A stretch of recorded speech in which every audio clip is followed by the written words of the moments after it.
Alright guys, we are ready for Unit 5, Lesson 2, which is Meiosis, which is sexual reproduction, not asexual reproduction.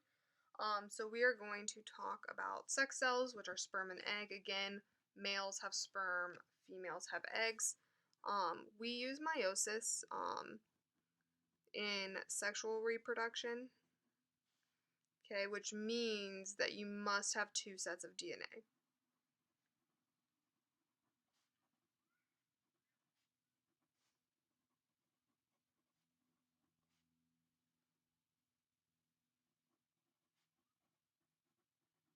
Okay, so two sets of half the DNA. So, for example, humans have 46 chromosomes. So they would get 23 from the mother, from the egg, and 23 from the father, from the sperm. So you must have two sets of half of the DNA. So I'm going to give you an example other than a human, just so you guys can kind of see what that would be. So let's say I have a dog. His name is Max. Dogs have 78 chromosomes. Okay, 78 chromosomes total in each of their body cells. Okay, what that means is that, so my dog Max, I'm going to use him as this example.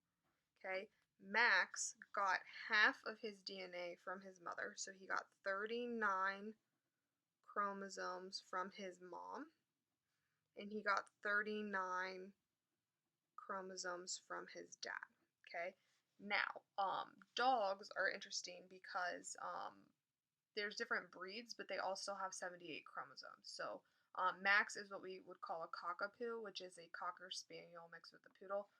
So if I remember correctly, his mom was the cocker spaniel and his dad was the poodle. So he got 39 from mom, 39 from dad. He is what we would call a mixed dog or a mixed breed. So he is half cocker spaniel, half poodle. So he would get 39 from mom, 39 from dad. They could be the same breed of dog, different breed of dogs. They're all dogs. So he had, the mom gave an egg with her 39 chromosomes, and the dad gave his sperm with 39 chromosomes, and then it made Max.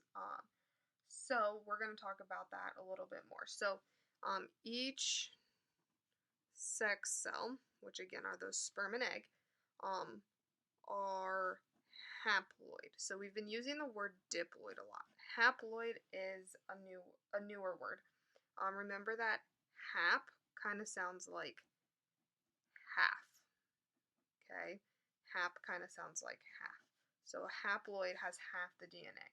So Max's body cells have 78 chromosomes each, and then he's a male, so he has 39 chromosomes in each of his sperm. So we're going to talk about that now.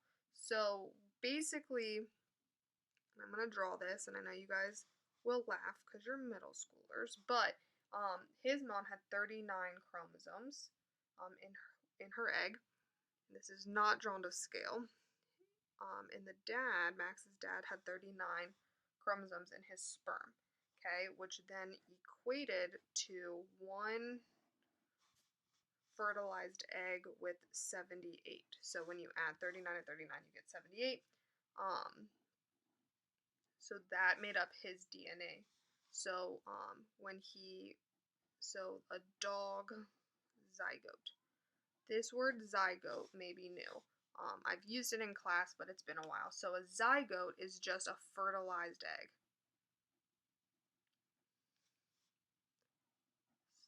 Okay, a fertilized egg is called a zygote. So the sperm is there, the egg is there, and then it creates a dog zygote. So all of you got half your DNA from mom, half your DNA from dad, and then together it created a zygote version of you. Now humans would have 46 and these each would have 23, but I wanted to give you kind of a different example because we use humans a lot.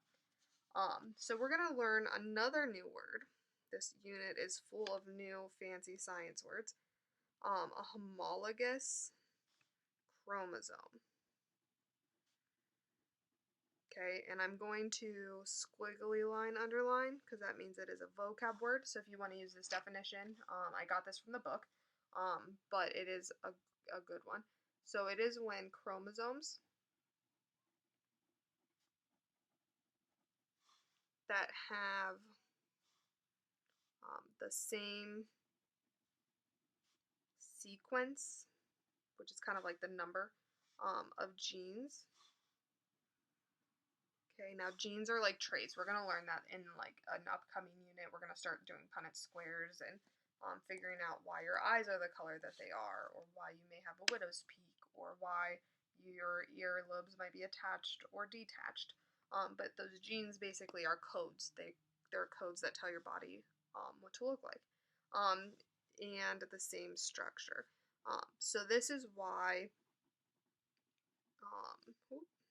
same structure. So humans can only populate with humans. Dogs can only populate with dogs because they have to have the same number of chromosomes. So I'm going to give you an example again of a body cell, which we would call diploid. Okay, so let's say a body cell of a random organism has a blue, a purple, and a pink. Okay, so this is a body cell. So this could be a hair cell, this could be a nail cell, skin cell. But that organism, that same organism that has these 3 chromosomes, okay, its sex cell you can predict. Okay, it would be haploid because it has to be half. So that way you have a sperm and an egg with exactly half. That would equate to those 3 full ones. So I would know that this one would have to have half of a purple, half of a pink, and half of a blue. Because then when this one meets another one that has a 1 purple, 1 pink, and 1 blue, it would combine, create a zygote, and then create that organism's DNA, which would be in every body cell, skin cell, hair cell, and things like that. So I'm hoping this is making sense to you guys. I'm trying to simplify it as much as I possibly can. Now, there's one word I did want to add. A sex cell, another word for it is called a gamete. So you might hear that. Okay, a gamete is the same thing as a sex cell. It's another word. Okay, so we would call that sex cell a gamete. So the body cell might look like this, but the gamete would be half of it because it's a haploid cell. It's half of the DNA. And then 2 halves make a whole. Alrighty. Next, we're going to do the stages of meiosis. So I'm going to flip the page so that I have more room.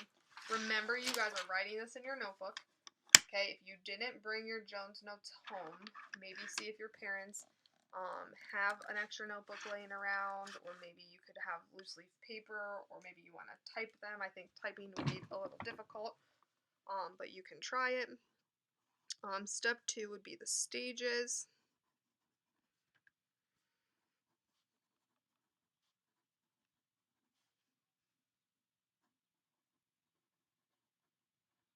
Okay, this is the very simplified version. If you are looking for the more specific one, you can look in your book. This is something you're going to learn more in biology when you're a sophomore, but I just wanted to show you guys how it works. So I'm going to use 4 colors. So I'm going to have purple, pink, blue, and green. So you guys can go ahead and work with me here.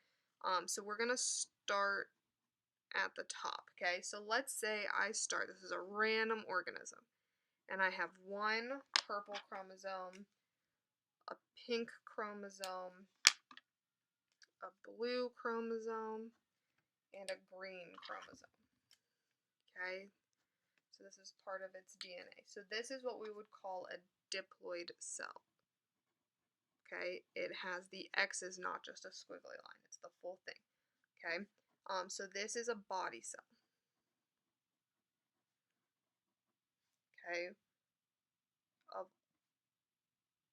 so let's say this is you, of yours, a body cell of yours, and it has it with all of your DNA. Now, we have way too many DNA to make it easy, so we're just going to pretend. So what's going to happen is it's very similar to mitosis, but it actually goes through it kind of twice. So what happens is one of your normal cells, okay, is going to go through what we call meiosis 1. Now that's an I, that's a Roman numeral for a 1.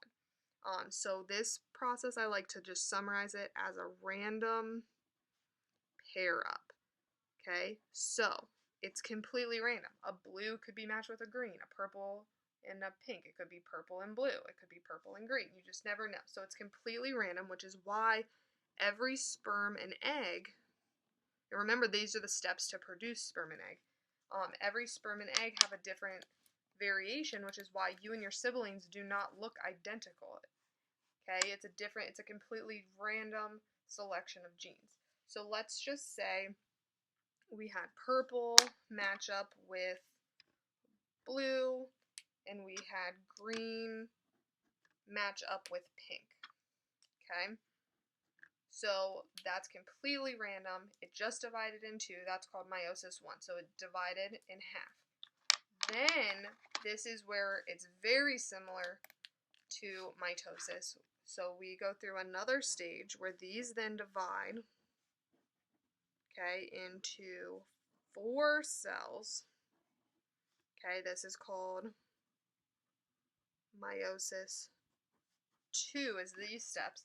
So those end up, it's very similar to mitosis. So it's like mitosis. Okay, but the chromosomes split into chromatids, which you guys remember is half of a chromosome. Okay, and that makes sense because we need to get half of the DNA. So we end up getting 1 purple with 1 blue. So those end up being 2 cells. Then we have half the greens and half the pinks. Okay, so those got split in half. So we started, I'm going to move back up here, with 1 diploid cell. Okay, we started with 1 diploid cell. Then at the end, okay, we end with 4 haploid cells. Okay, 4 haploid cells. All right, so I'm going to write a couple extra notes real quick. So these 4 haploid cells are completely random.